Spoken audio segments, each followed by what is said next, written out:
and welcome to Macros with Mythili, the 18-hour show that takes a hard look at all the major macroeconomic issues and developments in India and overseas. This week, we're returning to a subject that we've discussed more than once in the past. And no, it's not demonetization, it's GST. As the GST Council grapples with the complexities of realpolitik in a diverse federal republic, the twists and turns in the GST story are becoming almost as complex as a notoriously taxed structure that it hopes to replace. 8 meetings have not done the trick, but with the Council scheduled to meet for its next round of consultations later this month, on the 16th of January to be precise, we look at the sticking points and the possible answers, if any, with our 2 experts, Pratik Jain, Indirect Tax Head at PwC, and V.S. Krishnan, former member CBEC, Government of India, and presently advisor, Tax Policy Group, Ernst & Young. Welcome to the show, Pratik, Krishnan.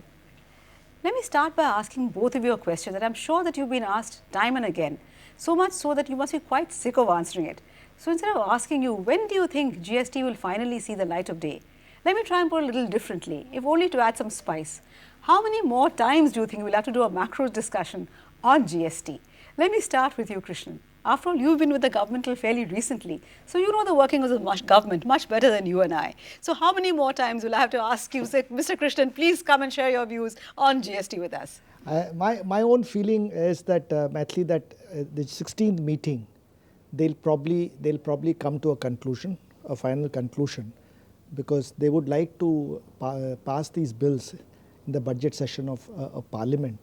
And something interesting happened in the last meeting, which also encourages me, and that is exposing the state finance ministers to problems of the service sector, with presentations made by the associations from the banking, insurance and telecom sectors. Because hitherto states were not exposed to the problems of the service sector, and the discussions were largely goods-centric. So I think now the states also are sensitized to the problems of the services sector. So maybe that input would be useful to reach some kind of a conclusion on the 16th. So if they are more sensitized to the problems, will they move faster or will they move slower? They'll move faster, because the problems of centralized registration with these people are raised, and the procedural issues that were raised. I think the states have been sensitized to this, and that's a good thing. Pratik, would you agree? And more importantly, even assuming GST is launched latest by September 15, 2017, will that really be the end of all controversies? Or will we still find ourselves discussing GST in future macros discussion? The only difference being that then it will be more about operational issues rather than issues of principle as now. No, I think on GST macro issues, we'll keep discussing even after GST comes into play. I don't share the same optimism which Mr. Krishnan shares. So you're on my side. I'm also a bit of a pessimist on that. However, of course, GST has to happen in next 6 months or so, or not 6 months, before 15th of September because of the constitutional restriction. Look, I think both the parties have taken a very hard stand. And what is disappointing for me in last couple of meetings is that Centre is saying the same thing about vertical splits, and states are talking about below 1.5 crore complete control. And it doesn't seem that they have reached a midway. Okay. So if there were some alternate models which were there, then that should have been discussed. Okay. And no other alternate models have been discussed. So what exactly will happen on 16th that gives us so much of optimism? Now that said, even if the dual control issue is still to be resolved, the good and positive side is that most of the other issues have been resolved over the last few months. Whether it's a rate structure, whether it's a compensation, the territorial water issue, of course, is a law ministry opinion which they will have to get, but they understand that. So the only issue which remains is dual control, and I think beyond the politics of it, this issue is a real issue. What will you do with so many people in the state government or the central government, because your physical interaction with authorities will go down significantly under GST. That's the hope. There is no physical registration, there is no C form, F form, etc. So what will those people do is the question. And I think my own sense is that unless Centre kind of comes down to, and accepts the state's demand that below 1.5 crore they give to them, I don't see the issue getting resolved very quickly. Also, the law ministry has opined that for IGST, wherever there is an interstate transaction happens, is the central government which can administer.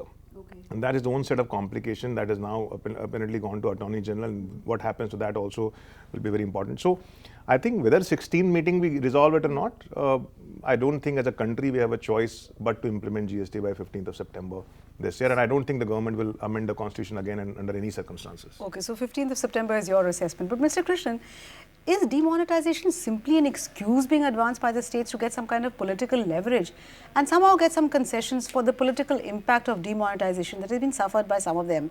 Because the fact is that the centre has already agreed to compensate states 100% for any loss in revenue for 5 years, and the base year is 2015-16.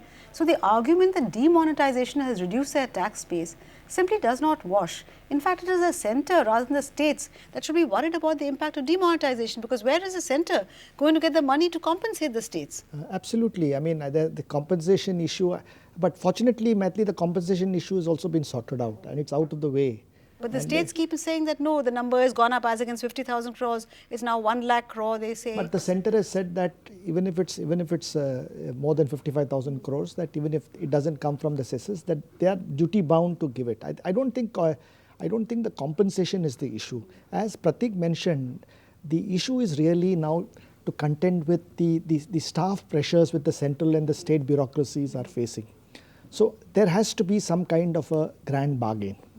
One of the things they could consider on the 16th is that the pan-India services like insurance, telecom, banking, if the states agree that they could come under centralized registration and the centre could handle it. In fact, this was the original proposal many years ago, 4 or 5 years ago. It's a neater solution. Neater solution, pan-India services where they're really facing problems that the centre could handle. And below 1.5 crores, the states could handle the smaller services. So some kind of a grand bargain between the pan-India services and giving away the smaller services to the states could be one alternative way. The other model, which is also, I mean, which where the centre has also been talking about is randomly the GSTN generates say 5% of SSCs for compliance verification. And after that is generated, it's distributed between the states and the centre on the basis of the proportion of the staff. The real issue now is up to 20 lakhs there is going to be an exemption. So nobody is in control. 20 to 50 is compounding. So nobody is in control. So the real range is between 50 lakhs and 1.50 crores. Right. So there, in fact, audit doesn't take place. In fact, audit takes place of the larger units. So it's only a return scrutiny which needs to be done. And in fact, the GSTN system visualizes that every year in September, that companies will submit state-wise reconciled returns, which anyway the reconciliation is going to take place, and audit would also be largely unnecessary because it would already have been done. So the compliance verification issue, I think, has been blown out of proportion, but in order to sort of meet the staff's grievances that we should have some kind of control, they may go in for either this grand bargain or some kind of a proportion in which the states are given a much larger proportion, say 6:1 or 7:1. The states may agree to some kind of a... Pratik, would you agree with that assessment that the states might agree, or do you think the states have a genuine reason to feel that they're the receiving end of demonetization? And I'm talking purely from the tax perspective, not from the political perspective, because has demonetization affected their non-GST tax base at all? And we've seen recently that the state VAT numbers have gone up. So has their tax base, a non-GST tax base, been eroded because of demonetization? Is that the real fear? So that, of course, that may have happened because if the demand has compressed, then. But if that has happened, then actually GST should be expedited, because if they are having losses, so let's say next year they have a loss because of demand compression.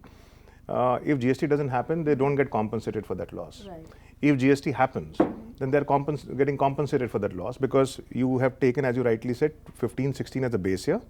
After that, 14% every year is a revenue growth. Yes, so if at all, demonetization should expedite GST rather than, because if they're having losses and if you don't have GST, then does it really solve the state's problem? It doesn't, right? So I think it's more of a political issue than Pratik, anything here we're else. talking about the non-GST tax base. Has that also been impacted? Because you're going to get compensation only for the GST area. Whatever taxes are subsumed in GST, you get full compensation for that. But there is a non-GST element also of state's revenue, So and let's say that might stamp get duty, for yes, example, and let's assume that stamp duty has gone down because of demonetization. property tax again, whatever. Okay, but not having a GST, how does that solve the problem? No, you want this as a bargaining chip, maybe. Bargaining chip for what? So if the states are saying that, look, because of demonetization, whatever loss we are having, GST or no GST, central government should compensate them. That's not going to happen, right?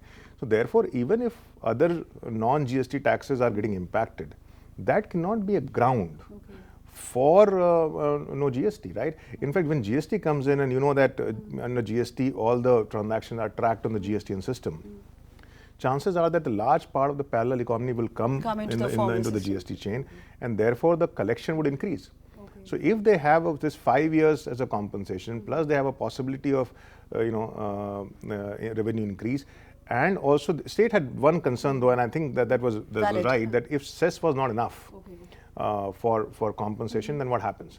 But I think in the last meeting it has been agreed that compensation bill would be amended to say that central government will compensate by cess or any other manner, right? So therefore, or any other manner gets added, and therefore, even if cess is not sufficient, central government is obliged to compensate them for 5 years, and therefore that that takes away that major fear.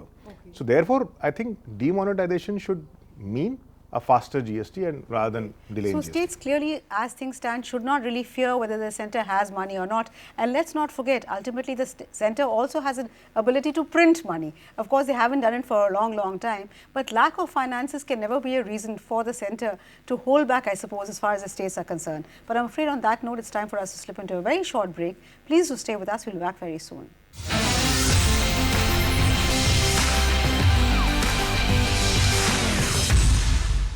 Welcome back. You're watching Macros with Mythili, and we're discussing the twists and turns in the GST story and asking our experts what is their best assessment over the remaining obstacles and when will GST finally see the light of day.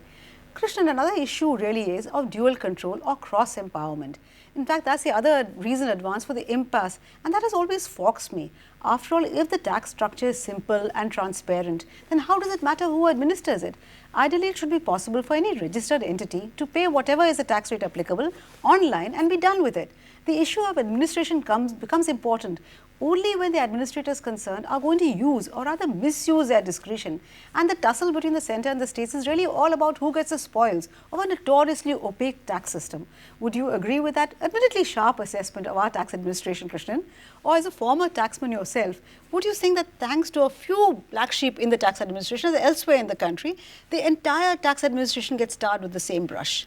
Actually, Mythili, what's happened, the good news in the last 5 years is that technology is being increasingly used for verification. And there's increased use of techniques like risk assessment. And as the finance minister also pointed out, ultimately the proportion of tax, proportion you're going to scrutinize will be about 5%. Sure. And even this 5% will be subjected to ordinary scrutiny. And scrutiny is barely, broadly checking trends. It's a very sort of a very simple kind of a thing. And therefore, I feel that the whole issue has been overplayed. And now, in fact, all taxes, in fact, more than 90% of central taxes today, there is e-payment. Yes. So, I mean, the scrutiny is going to be based on risk assessment. So, I think that will make it very transparent. But can one eliminate or reduce the element of discretion in that scrutiny? You can eliminate the discretion scrutiny. Like, for example, now, the CBEC has got certain return scrutiny guidelines and a checklist, which they follow. Are they made public? They're available. So the return scrutiny guidelines, there are audit manuals, there are return scrutiny manuals. They're clear-cut guidelines as to what you're going to see. Okay. And the income tax is doing it in the same way, in a random manner, scrutiny. So scrutiny is something which is going to be done for the smaller units, which is what the main contention is about. There's not going to be audit. Right. So it's going to be based on this. And if it's based on risk assessment rather than random, right, on a risk assessment parameters, which can be shared with the public as to what is the basis on which you've been selected, then I think the whole process can be made very transparent. So then what is the battle about? If there is not much scope for misuse, why is there this battle between the central tax authorities and the state tax authorities? the whole thing is that you have there's a lot of staff in both the central and the state bureaucracies which were doing assessment work. Will they become redundant now? Then the states and the center moved on to self-assessment. Right. In fact, sir, today the state and the central officials don't assess the duty. Right. They merely scrutinize the assessment made True. by the tax authorities. So in fact, people will realize soon that the scrutiny is so standardized now that there's absolutely no scope for discretion. So what is the fear then? Because they cannot be made redundant. You don't sack anybody in government. So what is the fear all about? In fact, this is where I think the communication has to be very important. For example, there are new areas in which the staff can be redeployed. For example, your risk management directorate. Those perhaps are areas where you can't make money. Is that the grouse? But point is, they have to communicate. This has but is that the grouse? Deep down is a grouse that I'm being denied an opportunity to make money, which I had in the past. Mythili, the same thing happened. For example, in the airport checking. Today, the whole thing is so streamlined. Nobody wants to go to the airport. So that's what I'm saying. So as it becomes your scope for illegal methods, it becomes narrower and narrower. There's unhappiness. For example, so is that the real reason for the unhappiness? No. But I think that this can be eliminated by a slow communication issue, and that once it's done, and so many things have happened. DGTD was abolished. I remember DGTD used to be charged. Controllers have been abolished. Absolutely. Aluminum controller has been abolished. That is true. Sugar. So as Victor Hugo has said, there's no force on earth which can go against the idea of time has come. That is true. But Pratik, as an outsider who's had to deal with taxmen very closely, maybe in fact more closely than you would like to, what is your explanation for the somewhat puzzling turf battle over control? If, as Krishnan says, you can't sack government officials in any case and it's become very transparent, there's not much scope for discretion, why are they so worried about who gets control, whether it is the central tax authorities or the state tax authorities? Does it matter who has control over assessees? After we're going to talk about only, as he said, assessees with a turnover of more than 50 lakhs, less than 1.5 crores. How much will they be contributing the tax kitty? Numbers say about only 15% of tax revenue. So is this a needless obstacle which is being made too much of a mountain of a molehill? I don't think so. I don't think it's a needless obstacle. There are many things beyond control as well. So if I'm a business, if I need to get a clarification, where do I go? Do I go to central government office or do I go to state government? But if it's clear and transparent, you wouldn't need a clarification. No, but it won't be, right? GST would be very complex to start with. Perhaps more complex than the current system, because current system people understand, right? So for a year and a half, we see a lot of chaos, a lot of complexity to arise. But wouldn't there be a secretariat? The whole idea was... Which secretariat? So if you're saying that I only, only 5% of those guys who are picked up for audit are split between center and state, and I am on the remaining 95%, where do I go? If there is a tax evasion, which authority should proceed? But wasn't there a proposal also to have GST secretariats at each of the states? GST secretariat would be there, but there will be separate secretariat for CGST, separate for SGST, right? There will not be a common secretariat. And of course, the solution is that over a period of time, you have like Indian Revenue Service, you have an Indian GST services and where you get, but that's a long-term solution. So I think there are genuine issues and those issues need to be addressed. And as Jain Finance Minister said, the real issue is that where should the Diwali gift go on Diwali? Which is what I was also alluding to, really. That's a more, putting it in the lighter vein, but it's also a control issue. Who will be authorized to seek information? Today, a commissioner of service tax pretty much can write a letter saying that give me this information, I want to conduct an inquiry, etc. So the issues are deep rooted. We need to resolve it. You have to understand the Constitution of India is a dual, it gives you a dual power, center separate and state separate. It has to be resolved. And whatever is the resolution, we don't want, industry doesn't want it to come in the guidelines. It has to be part of the law. So that there is no confusion. Doesn't that become more difficult when it's part of the law? Then amending the law each time becomes more difficult. So rules, that's why you resort to rules rather than law, no? But this aspect, rules are still okay. But if this is part of the guidance and guidelines that, who will do this, then it'll create more complication because industry wants certainty.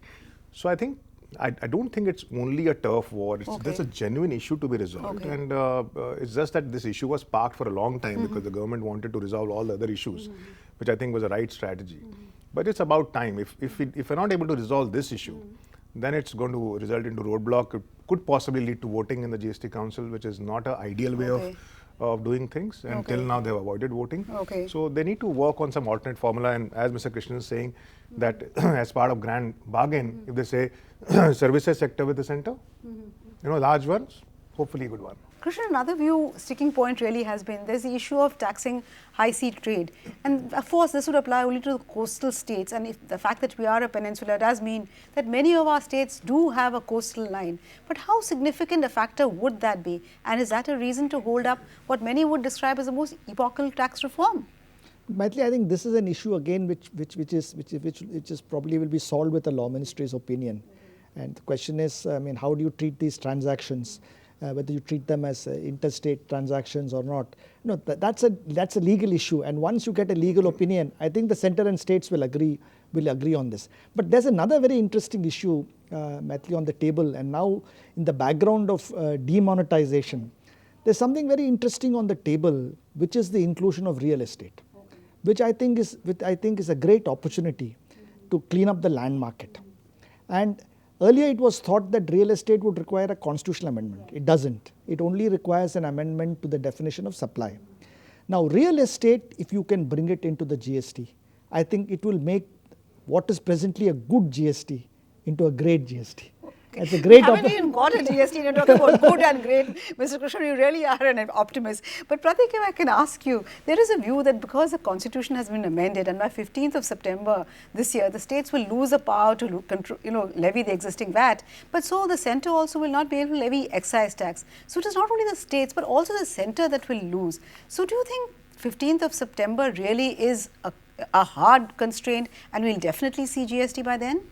Yes, I think so, because if we are not able to do it by 15th of September, that would mean the constitution needs to be amended again. Again, yes. So there was a view that can it be done through a notification, can the president use his power to do this. But I think there is now a growing consensus that constitution needs to be amended again.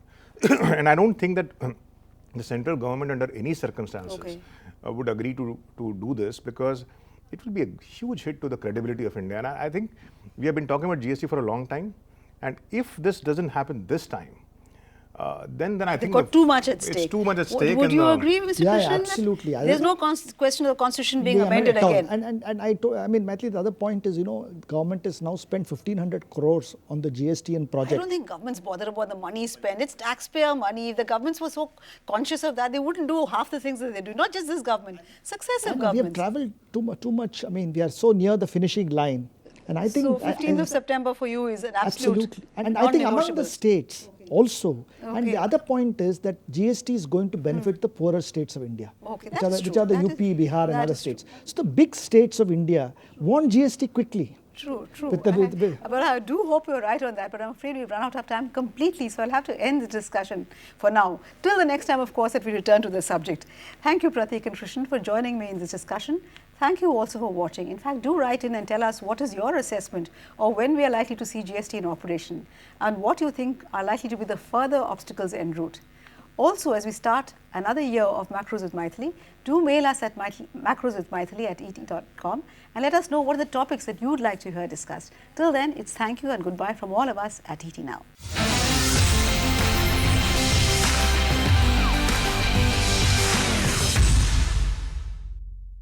Find us on Facebook at facebook.com/etnow and don't forget to click the like button. You can also follow us on Twitter at @etnowlive. To stay updated with all our programming, hit the subscribe button on our YouTube channel by logging on to youtube.com/user/etnow.